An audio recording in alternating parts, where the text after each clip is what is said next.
और मनवाद के साथ साथ हमारे समाज में मनवाद कैसे डेवलप हो गया जिससे हम निकल नहीं पा रहे हैं।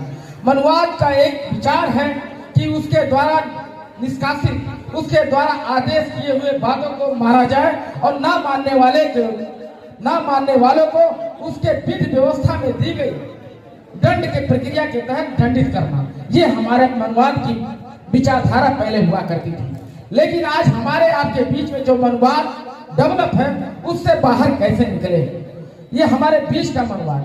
जैसे आज हम सफल हो गए, आज हम आगे बढ़ गए, तो हम अपने भाई को किसी कार्य के प्रति आदेशित करते हैं कि मेरे भाई ये काम आप कर लो।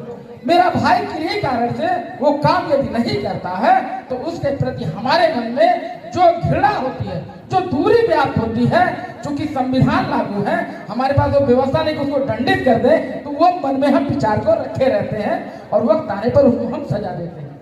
इस मनवाद से निकलने की जरूरत है मेरे साथियों, और ये मनवाद से बचने की जरूरत है, क्योंकि जो भी हमारे पढ़े लिखे सामाजिक व्यक्ति हैं उनसे निवेदन है कि आप अपने समाज में जो पूर्व विघटित विचारधारा मनवाद थी उससे निकलते हुए आप बाबा साहेब के 3 सूत्रों पे आए कि शिक्षित बने, संगठित रहे और संघर्ष करें। अब हम लोग शिक्षित तो हो गए, संगठित नहीं हो रहे हैं क्योंकि आपस में लड़ रहे हैं। हमारा पेशा लेखपाली है, आपको पता ही है कि हमेशा भाई भाई का झगड़ा है, भाई बहन का झगड़ा है, बेटी पति का झगड़ा है, बाप बेटे में झगड़ा है, यही झगड़ा हो रहा, तो समाज कैसे आगे बढ़ेगा। इन सभी बातों पर मनन करने की जरूरत है। बाकी महापुरुषों के बारे में हमारे पूर्व के वक्ताओं ने आप लोगों को बताया और आप लोगों को कहा कि हमारे महापुरुषों ने बहुत चीजें अगर बात रखी जाए तो कम पड़ जाएगी, इसलिए हम कहना चाहता हूँ कि हमारी परिस्थिति क्या थी कि मैं रोया नहीं था, मुझे रुलाया गया था। मैं रोया नहीं था, मुझे रुलाया गया था।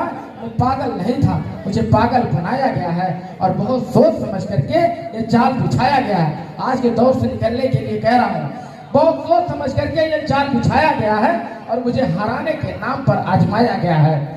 सच को झूठ बना करके दिखाया गया है और मैं उठ ना सकूं इस कदर गिराया गया है। मैं हारा नहीं था, मुझे हराया गया है। लेकिन मैं फिर कहता हूँ, ऐसे कार्यक्रम होंगे, ऐसे आयोजन होंगे, हमारे बीच ऐसे लोग रहेंगे जब इस समाज को नई दिशा और दशा देने के लिए कहेंगे, तो फिर बात आती है कि बेशक मेरी हार हुई है, बेशक मेरी हार हुई, पर हारा नहीं हूं मैं और मुझे लाचार ना समझो, बेचारा नहीं हूं मैं। उड़ूंगा गिरूंगा फलक तक चढ़ूंगा, टूट कर गिर जाऊं वो तारा नहीं हूं मैं। बेशक हार हुई है पर हारा नहीं हूं मैं। जय हिंद, जय नमो बुद्धाय, जय भीम, जय विज्ञान, जय